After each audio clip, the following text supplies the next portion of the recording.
کرنے کو کہتے ہیں. تو وہ جس نے کیا غلط کیا.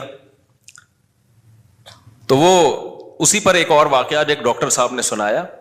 کہہ رہے ایک شوگر کا پیشنٹ تھا, اس کو ہم نے منع کیا کہ نہیں چینی کھانا. تو ایک کوئی صاحب آئے, انہوں نے اس کے سامنے شربت کا گلاس رکھا. بہت خطرناک پیشنٹ تھا, وہ بہت اصرار کیا. وہ نمازی بھائی تھے, بہت اصرار کیا, بھائی یہ پی لو یہ پی لو. وہ کہہ رہے نہیں نہیں نہیں مجھے شوگر ہے. جب انہوں نے زیادہ اصرار کیا نا اور کہا اللہ نے چاہا کچھ نہیں ہوگا انشاءاللہ, اللہ نے چاہا تو کچھ نہیں ہوگا.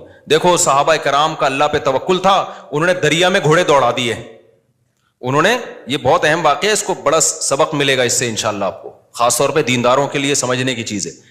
واقعہ ہے نا, ایک علامہ اقبال کا شعر بھی ہے اس پہ کہ دشت و دشت دریا بھی نہ چھوڑے ہم نے, کہ ہم نے تو صرف صحراؤں میں نہیں, ہم نے تو دریاؤں میں بھی کرامت کے طور پر نا گھوڑے دریا میں چلا دیے تھے صحابہ نے. تو ان صاحب نے کہا, داڑھی بھی تھی نمازی بھی, انہوں نے کہا دیکھو صحابہ نے اللہ پہ توکل تھا, دریا میں گھوڑے چلا دیے انہوں نے. تو سامنے شکر ہے کوئی عقل مند بیٹھا ہوا تھا جس کو وہ کھلا رہے تھے نا پورا چینی کا شربت. اس نے کہا دیکھو اگر وہاں پل ہوتا نا پھر اللہ دریا میں گھوڑے نہیں, وہ ڈوبنا تھا انہوں نے, وہاں تو پل نہیں تھا اور مجبوری تھی جانا. صحیح ہے نا, پل ہوتا پھر صحابہ دریا میں چلاتے, پھر سوال ہی پیدا نہیں ہوتا کہ دریا میں گھوڑے چلتے. اللہ کہتا ہے پل ہے تو جاؤ نا, یا پل بنانے کا ٹائم ہوتا تو بھی نہیں. یہ جو قسطنطنیہ میں سلطان محمد فاتح نے قسطنطنیہ اور یہ جو آج کا استنبول ہے جب یہ فتح کیا تھا تو اس نے کوئی دریا میں تھوڑی گھوڑے چلا دیے تھے. ان کا یہ جو استنبول کا جو قلعہ ہے نا آج جو 4000 سال جس کی پرانی تاریخ ہے, میں نے وہاں جا کے ولاگ بھی بنایا ہے, یہ ترکی کا جو مشہور قلعہ ہے, یہ تو عیسائیوں کے ہاتھ میں تھا, بہت مضبوط عیسائیوں کی اسٹیٹ تھی. اور نبی صلی اللہ علیہ وسلم نے خوشخبری سنائی تھی کہ نعم الجیش جیش یغزو القسطنطینیہ, فرمایا سب سے بہترین لشکر, کیا ہی خوب لشکر ہے جو قسطنطینیہ فتح کرے گا. آپ مکہ میں اور ترکی کی فتوحات کی خوشخبریاں دے رہے ہیں. ہمارے نبی کا یہ ویژن دیکھو, ایک پیغمبر جو نہ لکھنا جانتے ہیں نہ پڑھنا جانتے ہیں, لیکن کتنے کانفیڈنٹلی وہ کہہ رہے ہیں کہ کیا خوب لشکر ہوگا جو قسطنطینیہ کو فتح کرے گا. اور خوشخبری دی, جنت کی بشارت دی. اسی وجہ سے مسلمان فاتحین شروع سے لگے ہوئے تھے اس میں, لیکن نہیں ہو پا رہا تھا. تو سلطان محمد فاتح نے کیا, وہ بھی فوجیں لا کے بٹھا دی, لیکن اتنا مضبوط قلعہ ہے وہ جا ہی نہیں پا رہے بھائی. تو مشورہ ہوا. اب انہوں نے یہ نہیں کیا کہ جی ایک طرف سے سمندر ہے, وہاں بھی سمندر کٹا ہوا ہے نا, آپ میپ میں دیکھ سکتے ہیں. تو سمندر میں ہم کیا کرتے ہیں, بسم اللہ اللہ پڑھ کے سمندر بھی نکل جاتے ہیں. بڑھ جانا, ڈوب جانا تھا انہوں نے, اور کیا. تو اللہ کہتا ہے پہلے اپنے سارے اسباب اور وسائل تو استعمال کرو, پھر میری مدد آئے گی. تو سلطان محمد فاتح نے مشورہ لیا, بھائی کیا کریں یار, یہ تو ناممکن ہے. پیچھے پورا یورپ تھا نا, وہاں سے بھی تو مدد آ رہی تھی ان کی, تو ناممکن تھا اسباب کی دنیا میں بھی. 600 سال ہو گئے, علاقہ ہی نہیں فتح ہو کے دے رہا. اب تو کچھ کرنا پڑے گا کہ نہیں کرنا پڑے گا, اب تو کچھ کرنا ہے بھائی. تو ماہرین بیٹھے, انہوں نے مشورہ دیا, استخارہ نہیں نکالا. خوب سمجھ لو کہ استخارہ نکال کے دیکھتے ہیں فتح ہوگا تو ٹھیک ہے, نہیں تو واپس چلو. دیکھو وہ اسباب بھی اختیار کرتے تھے اور اللہ سے دعائیں بھی. سلطان محمد فاتح کے لشکر میں ہمیشہ کوئی نہ کوئی اللہ والے بزرگ اس وقت کے ہوتے تھے, ان کو صرف دعاؤں کے لیے لے کے جاتا تھا. وہ دیکھتا تھا نا ایک بزرگ ہیں, وہ لڑ نہیں سکتے, بوڑھے ہیں, کوئی بات نہیں حضرت آپ ہماری صف میں ہوں گے, ذکر کریں گے اور اللہ سے دعائیں, کیونکہ اللہ تقوی اور ذکر پر مدد کرتا ہے. تو ایسے سیکولر نہیں تھے کہ ہم اپنی توپوں پہ اعتماد کر لیں خالی, نہ نہ نہ, ہمیں اللہ والے بزرگ بھی چاہیے. تو ایک نہ ایک بزرگ اس کی صف میں ہوا کرتے تھے جن کا کام ہے اللہ سے دعائیں مانگنا. خود بھی مانگتا تھا, لیکن بھائی وہ اپنے آپ کو سمجھتا تھا ہم اس لیول کے نیک نہیں ہیں, تو ایسے ایک بزرگ ہوں گے, ان کی برکت ہوگی, اللہ ہمیں فتح دے گا. اور دوسرا اسباب بھی دبا کے استعمال کیے انہوں نے. سلطان محمد فاتح نے جب دیکھا نا یہ اتنا بڑا قلعہ اور اتنی چوڑی دیوار, میں نے وہ ولاگ پہ آپ دیکھ لیں, اس پہ اتنی چوڑی دیوار ہے بھائی, اس پہ تو پوری بیل گاڑیاں چلتی تھی دیوار کے اوپر, امپاسبل, ناممکن اس کو فتح کرنا. تو سلطان محمد فاتح نے بزرگ بھی رکھے اپنے پاس, اللہ اللہ بھی ہو, ذکر بھی ہو, اور پھر اپنے انجینئرز کو آرڈر دیا, دنیا کی سب سے بڑی توپ بنائی اس وقت اس قلعے کو فتح کرنے کے لیے, جس کو دیکھ کے آدمی, وہ توپ میں دیکھ کر آیا ہوں اس کا ڈیزائن, یا شاید وہی توپ رکھی ہوئی, مجھے یاد نہیں ہے. اتنی بڑی توپ بنائی ہے نا, اس سے جو لوہے کا گولا نکلے گا تو دیوار میں کچھ ہلائے گا تھوڑا سا, وہ دیوار کچھ ایسے, جب 1000-2000 گولے نکلیں گے تو شاید دیوار میں کچھ دراڑ آ جائے. اتنی اسٹرگل کی اس نے, اور اتنے لوگ, ہم نے تو ترکی میں نا انہوں نے وہ بنایا ہوا ہے ایک آڈیٹوریم میں نا, وہاں پر ایک جیسے نہیں سیارہ گاہ ہمارے یہاں آپ کو ملتی ہے ادھر, پلانیٹوریم دیکھا ہوگا آپ نے, تو ایسے ہی انہوں نے وہ پوری تاریخ دکھاتے ہیں ویڈیو کی شکل میں, بڑا مزہ آتا ہے وہ دیکھنے میں, بڑا جوش پیدا ہوتا ہے یار, کیا خون خرابہ, اور ادھر سے گولے, پورا وہ منظر انہوں نے تاریخ کی کتابوں سے نکال کے اس کو فلمایا ہے. لیکن ایسے نہیں کہ پروجیکٹر پہ, بلکہ آپ جائیں گے نا تو آپ کو ایسا لگے گا آپ وہاں 3D میں آپ سمجھ لیں, آپ کو لگے گا آپ وہاں پہنچ چکے ہیں. وہ ایسا چیخیں نکلتی ہیں یار وہ منظر دیکھ کے, ایسے تھوڑی پیڑے کھائے ہیں مسلمانوں نے یار, پوری دنیا پہ حکومتیں کی ہیں, آج بیٹھے ہیں وزیر اعظم بن نہیں رہا, صحیح ہے نا. بہت محنتیں کی ہیں مسلمانوں کا ماضی بڑا خدا کی قسم شاندار تھا. میں بار بار کہتا ہوں نا, ایک گورے کی ویڈیو بھی میرے موبائل میں پڑی ہوئی ہے, وہ لندن میں یا امریکہ میں بھول گیا, یونیورسٹی میں وہ گورا لیکچر دے رہا ہے, ابھی میرے موبائل میں ویڈیو پڑی ہوئی ہے, وہ گورا لیکچر دے رہا ہے. گورا کہہ رہا ہے تو وہ کالا, لیکن گورا اس سینس میں کہہ رہا ہوں کہ امریکن ہے, اس سینس میں کہہ رہا ہوں, یا تو میرا خیال ہے امریکن ہے, یو کے کا نہیں ہے, وہ ان کا جو لب و لہجہ ہے نا وہ امریکن لب و لہجہ. وہ یونیورسٹی میں لوگوں کو بتا رہا ہے کہ ونس اپون اے ٹائم, ایک ٹائم تھا کہ آپ کو مسلم سائنٹسٹ کے علاوہ دنیا میں کوئی سائنسدان نظر ہی نہیں آتا تھا, ہر فیلڈ میں کون سا سائنٹسٹ تھا, مسلمان. اور وہ کہہ رہا ہے کہ فلکیات کے علم میں مسلمانوں نے اتنی ترقی کی تھی. پھر بغداد کی یونیورسٹی کا نام لے رہا ہے, وہ بغداد میں جو ہماری خلافت تھی, تو وہ کہہ رہے ہیں کہ آج بھی جتنے ستاروں کے نام ہیں نا انگلش میں, سارے عربی سے آئے ہیں. سارے کہاں سے آئے ہیں؟ یہ عربی سے آئے ہیں. مسلمان یہ کام بہت پہلے کر چکے تھے, بڑا شاندار ماضی تھا ہمارا, لیکن ایسا ختم ہوا, ایسا لگتا ہے ہم ہمیشہ سے ہی اسی طرح ہیں, ہمیشہ سے ہی ہم سے وزیر اعظم بن ہی نہیں پایا کبھی. تو ایسا نہیں ہے, ماضی ہمارا اور زیادہ پرانا ماضی نہیں ہے, 150-200 سال سے زیادہ پیچھے کی بات نہیں ہے. یہ چند غلطیاں ہوئی ہیں جس کی سزا ہم بھگت رہے ہیں, اس میں مذہبی لوگوں سے بھی ہوئی ہیں, حکمرانوں سے بھی ہوئی ہیں, دونوں طبقوں سے ہوئی ہیں, کسی ایک طبقے کو آپ ذمہ دار نہیں ٹھہرا سکتے. تو اس میں ایک بہت بڑی غلطی یہ ہوئی ہے کہ مذہب کو سائنس سے کیا کر دیا, الگ کر دیا. یہ بہت بڑی مسٹیک ہوئی ہے. جبکہ ہمیں داؤد علیہ السلام, سلیمان علیہ السلام کے واقعات میں کیا ملتا ہے؟ اللہ نے سلیمان علیہ السلام کو جب دنیا کا حکمران بنایا ہے تو اللہ نے اسباب اور وسائل بھی دیے تھے ان کو. وہ اسباب کیا تھے؟ لوہا ان کے ہاتھ میں پگھلا دیا اللہ تعالیٰ نے. داؤد علیہ السلام کو حکم دیا زرہیں بناؤ, زرہیں. اللہ کہہ دیتا کہ اے داؤد تو زمین پر حکومت کرے گا, لڑائی کرے گا, زرہیں بنانے کی ضرورت نہیں ہے. آیت الکرسی پڑھ کے ہر مجاہد پہ پھونک لگائی, دم کیا, دشمن کی تلوار چلے گی نہیں. یہی چل رہا ہے نا آج کل, داماد انسان کا بچہ نہیں بن رہا, آیت الکرسی پڑھ کے پھونکو اور اس کو جو ہے وہ تعویذ کرا دو تو ٹھیک ہو جائے گا. پوری 10-10 سال دامادوں کے ٹھیک کرنے میں بیٹیوں کی زندگیاں تباہ کر دی.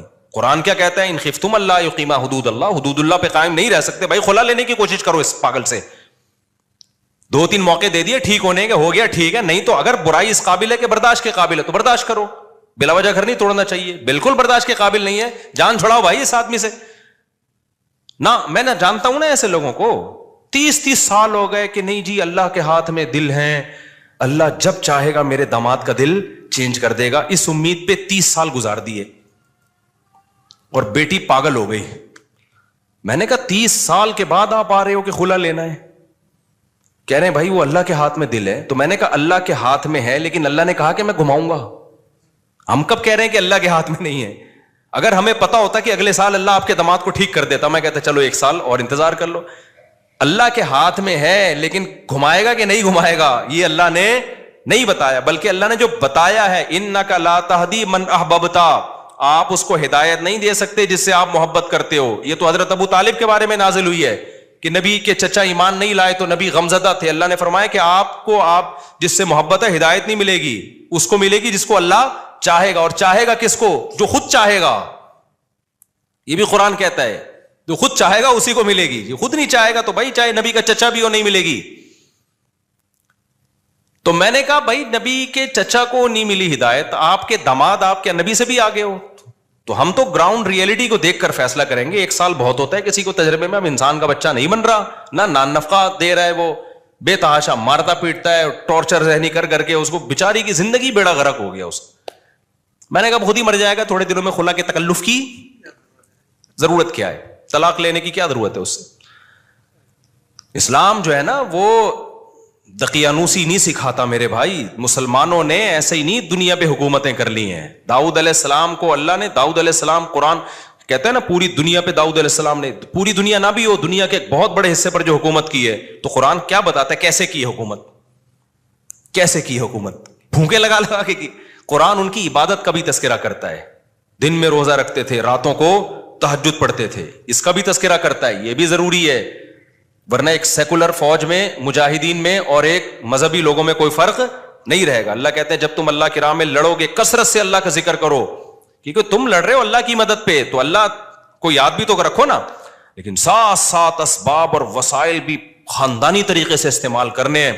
تو اللہ نے داؤد علیہ السلام کو کیا کہا, زرہیں بنائے لوہے کی, اور کیسے کہا, یہ بھی نہیں کہا کہ بنا دیں بس, باقی میں خود ہی جوڑ دوں گا. قدر فی السرد, ان کی لڑیاں جوڑنے میں بھی اندازوں سے جوڑیں, کہ کیسے اس اندازے کا مطلب کیا ہے, کیونکہ جب زرہیں بنائی جاتی ہیں نا, لوہے کے لباس جو جنگ میں استعمال ہوتے ہیں, تو ظاہر ہے جس فوجی کے لیے, جس مجاہد کے لیے بنوائی جا رہی ہیں, اس کو لیٹنا بھی ہوگا, اس کو بیٹھنا بھی ہوگا, اس کو گھوڑے پہ چھلانگ لگا کے بیٹھنا بھی ہے, تو وہ موویبل ہوں, وہ مڑ سکیں آسانی سے, تو اس کے لیے بہت ٹیکنیکل طریقے سے اس کو ایڈجسٹ کرنا ہے. تو قدر کا مطلب اس کی ایڈجسٹمنٹ بڑی خاندانی ہونی چاہیے.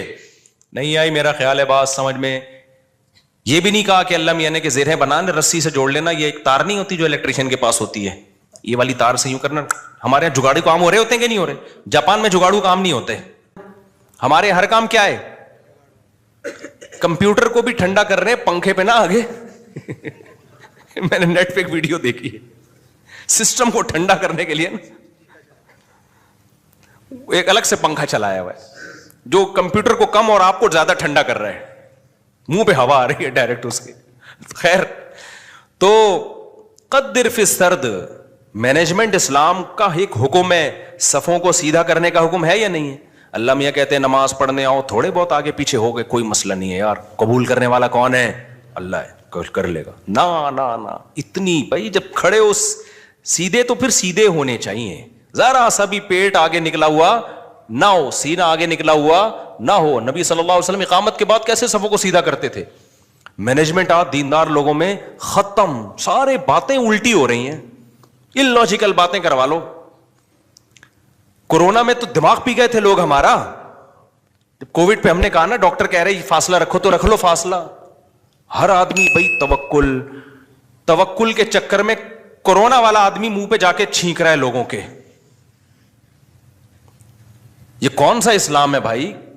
خیر, تو وہ اس کی بات بڑی پیاری تھی نا, میں داؤد علیہ السلام کا بتا رہا تھا نا کیسے زرہیں بنائی انہوں نے, اور کتنی پاورفل حکومت, پھر فوج تیار کی ہے. پھر سلیمان علیہ السلام کو آپ دیکھ لو, ان کا تخت تھا, ہیرے جواہرات تھے, اور کیسا تاج تھا ان کا, یہ بھی بھرم کے لیے. تو اس میں ہمیں یہ بھی ملتا ہے کہ اگر بھرم ڈالنے کے لیے آپ کو اچھی ڈریسنگ کرنی پڑے اور خاندانی لائف اسٹائل ہو تاکہ سامنے والے پہ بھرم اچھے پڑے, تو یہ بھی شریعت کا حکم ہے. جیسے حضرت معاویہ رضی اللہ تعالیٰ عنہ کا بڑا شاہانہ لباس تھا, تو کسی نے حضرت عمر کو شکایت لگائی کہ یہ گورنر بنے اور اتنا بہترین خوبصورت لباس پہن کے چلتے ہیں پھرتے ہیں, یہ تو دنیا سے محبت کی علامت ہے. حضرت عمر تو پھٹے پرانے کپڑے پہنتے تھے, پیون زدہ کپڑے پہنتے تھے.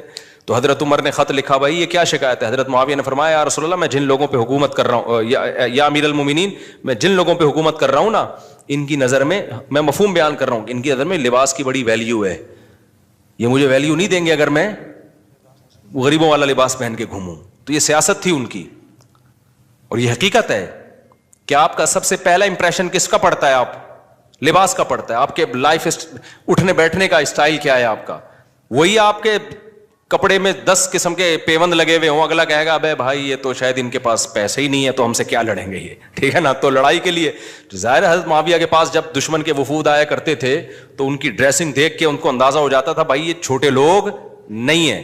سوال پیدا ہوا پھر حضرت عمر نے ایسا کیوں کیا؟ بھائی وہ ان کو ویسے ہی اتنا اللہ نے روب دیا تھا کہ وہ ان کپڑوں میں ہی بہت روب تھا ان کا. اور ہمارے نبی صلی اللہ علیہ وسلم کے جو پیون زدہ کپڑے تھے, تو حدیث میں تو آتا ہے نبی کے چہرے پہ اللہ نے اتنا روب ڈال دیا تھا کہ 1 مہینے کی مسافت سے دشمن کانپنے لگتا تھا. کہ نارملی حکم جو شریعت نے دیا ہے بھائی, آپ کی ڈریسنگ, آپ کا لباس سارا کیا ہونا چاہیے؟ سوٹیبل ہونا چاہیے. کوئی چیز ایسی نہیں ہونی چاہیے جو سوسائٹی آپ کو کوئی گرا ہوا آدمی سمجھنا شروع کر دے. سمجھ میں آ رہی ہے بات کہ نہیں آ رہی ہے؟ نہیں آتی, لیکن جب رشتہ لینے جاتے ہو تو پھر آتی ہے. پھر نہا دھو کے ڈیٹول سے نا 3 پیس سوٹ پہن کے جائیں گے, پھر مجال ہے کوئی پیون زدہ کپڑے پہن کے چلا جائے, تو سادگی ہے تو پھر جانا چڈی بنیان دھوتی بنیان میں جا بھائی تو وہاں پہ. کیونکہ ہر وقت نا لوگ علماء کو یہ دیکھو سادہ ہونے چاہیے, ان کی پگڑی دیکھو, ان کے کپڑے دیکھو, اور ہمارے تو کوئی ہیں بھی نہیں. تو خیر, تو وہ میں جلدی سے وہ بتا دوں نا, وہ جو شربت کا گلاس رکھا نا, تو وہ ڈاکٹر صاحب مجھے واقعہ سنا رہے تھے, آج ہی کی بات ہے, شوگر کے بڑے اسپیشلسٹ آئے ہوئے تھے, گپ شپ تھی ان کے سے. تو وہ کہنے لگے کہ اس نے کہا کہ دیکھیں جو صحابہ نے دریا میں گھوڑے دوڑائے تھے نا, پل نہیں تھا وہاں پہ, اگر پل ہوتا تو وہ دریا میں گھوڑے نہیں دوڑا, اور اگر پل بنانے کا ٹائم ہوتا پھر بھی نہیں دوڑا. پھر یہ میں اپنی طرف سے ایک اضافہ کر رہا ہوں, پل بنانے کا ٹائم ہوتا, اسباب و وسائل ہوتے, پھر بھی نہیں جاتے, اور واپس جا کے دوبارہ آنے کا ٹائم ہوتا پھر بھی دریا میں گھوڑے نہیں ڈالتے. وہ ایک مجبوری تھی کہ اس کے علاوہ کوئی آپشن تھا نہیں. تو سلطان محمد فاتح نے بھی یہی کیا ہے. اس نے کیا کیا کہ بزرگ بھی رکھے ہوئے, اللہ سے دعائیں مانگے, اور پھر اسباب اور وسائل اختیار کیے. بھائی یہاں پانی ہے تو پانی کو کراس کرنا ہمارے لیے, سوری پیچھے سمندر ہے, بیچ میں خشکی ہے, پانی نہیں تھا, خشکی سے ہٹ کے آگے پانی ہے. تو اب آگے ہم گھوڑوں پہ جائیں گے اگر, تو گھوڑا پانی میں نہیں جا سکتا. تو انہوں نے یہ نہیں کہا صحابہ کرام نے پانی میں گھوڑے دوڑا لیے تھے تو ہم بھی خشکی تک جائیں گے, اور قسطنطنیہ میں بیک سائڈ سے حملہ کرنے کے لیے نا, باقی بسم اللہ ہی توکلت علی اللہ پھونکوں والی سرکار ہوتی تو مسئلہ ہی حل ہو گیا تھا یار. یہ تو پہلے ذہن میں آ جاتا نا میرے, بہت لیٹ آیا دماغ میں. ایک شف سرکار حضرت وہ سلطان محمد فاتح اپنے پاس رکھتا شف, اور پورا قسطنطنیہ ہی بڑھ جاتا پورا. ابھی جو الیکشن میں ہوا ہے نا, آپ کو پتا ہے نا, جو ووٹنگ ہو رہی تھی, فلاں جیت رہا ہے, میم بنائی پاکستانیوں نے, اوپر جا رہا ہے اوپر جا رہا ہے, شف ایک دم وہ نیچے ہوا, بڑی ٹائٹ میم بنائی ہے کہ الیکشن میں یہی ہوا ہے, بندہ کون جیت رہا ہے ایک دم شف کر کے شف, فوراً نیچے. ایسے ہی رپورٹیں چینج ہو رہی تھی نا الیکشن کی, جو لوگ ٹی وی کے آگے یا خبروں میں بیٹھے ہوئے تھے. تو پاکستان میں ایک سرکار ہے جس کو سچی مچی کی شف سرکار ہے, وہ تو عز منتشا وہ تو ذل منتشا. تو اس لیے جو سیاست دانوں میں جو سمجھدار لوگ ہیں نا, وہ اس جو پاکستان کی جو اصل شف سرکار ہے نا, اس سے بنا کے رکھتے ہیں. ٹھیک ہے کہ ہم بے شک ایک ووٹ بھی نہ ملا, جب انہوں نے کہا شف فوراً ہم کہاں چلے جائیں گے اوپر. تو اچھا خیر, سمجھ گئے نا کون سی سرکار ہے. ایک تو یہ سرکار ہے, جو ایک اور سرکار ہے جو اصل شف سرکار ہے, وہ بڑی پاورفل سرکار ہے, وہ اس کا شف اصل شف ہے, اس کو ہم مانتے ہیں کہ یار وہ جب شف کرے نا, وہ یہ تو ڈرامہ کر رہے ہیں نا, ڈرامہ کر رہی. تو سلطان محمد فاتح نے کیا کیا, مشورہ کیا, بھائی کیا کریں. مشورہ یہی طے ہوا کہ یار کچھ نہ کچھ تو کرنا پڑے گا. تو ایک ماہر نے مشورہ دیا کہ دیکھو ہم جو ہمارے بحری جہاز ہیں, کشتیاں بہت بڑی بڑی نہیں, جہاز نمائی تھیں وہ, تو ہم ان کو جب تک خشکی پہ چلا کے آگے پانی تک نہیں پہنچائیں گے نا, تو ہم یہ قلعہ کبھی بھی فتح, مزید 600 سال لگ جائیں گے ہمیں, ناممکن ہے.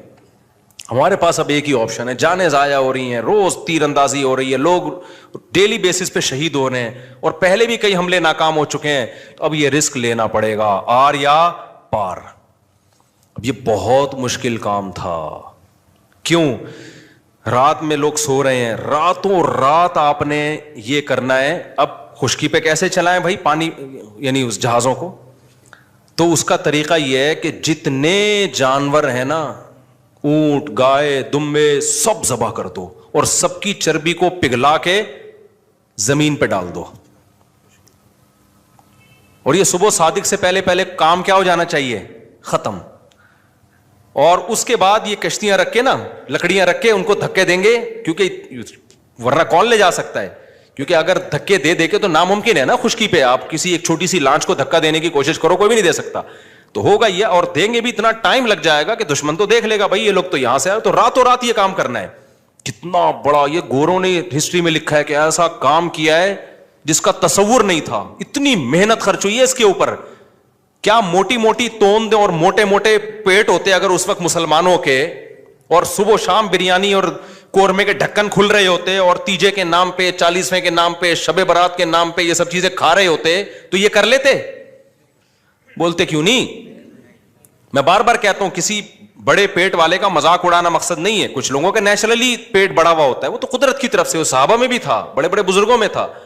لیکن یہ جو کھا کھا کے توندے نکل رہی ہیں نا, زیادہ کھا کھا کے, یہ بہت برا عمل ہے. نبی صلی اللہ علیہ وسلم کی بخاری کی حدیث ہے, اس امت میں سب سے پہلی جو برائی آئے گی نا, جھوٹ اور بڑے پیٹ, موٹاپا. یہ حدیث ہے صحیح. تو قدرتی طور پر کسی کا پیٹ بڑا ہے تو ایک الگ بات ہے. تو اب انہوں نے کیا کیا, فوراً وہ ساری جانوروں کو رات کو, بھائی اب یہ اس کے علاوہ کوئی آپشن ہمارے پاس نہیں. پھر اللہ سے دعائیں بھی مانگ رہے ہیں, دعائیں بھی مانگ رہے ہیں کہ اللہ ہمارے بس میں جو تھا ہم نے کر دیا. تو وہ پگھلا کے پورا فرش بنایا راتوں رات. جو عیسائیوں کی اسٹیٹ تھی, ان کے تصور بھی نہیں تھا کہ یار کوئی کسی کا دماغ یہاں بھی جا سکتا ہے, کسی کا دماغ یہاں بھی جا. کتنی محنت کی ہوگی انہوں نے. اس وقت کاش ویڈیو کیمرے ہوتے نا, وہ فلما لیتے یہ ساری چیزیں. پھر وہ راتوں رات کشتیاں لے جا کے نا اس پہ سب کو پار کیا, پانی میں اتار دیا.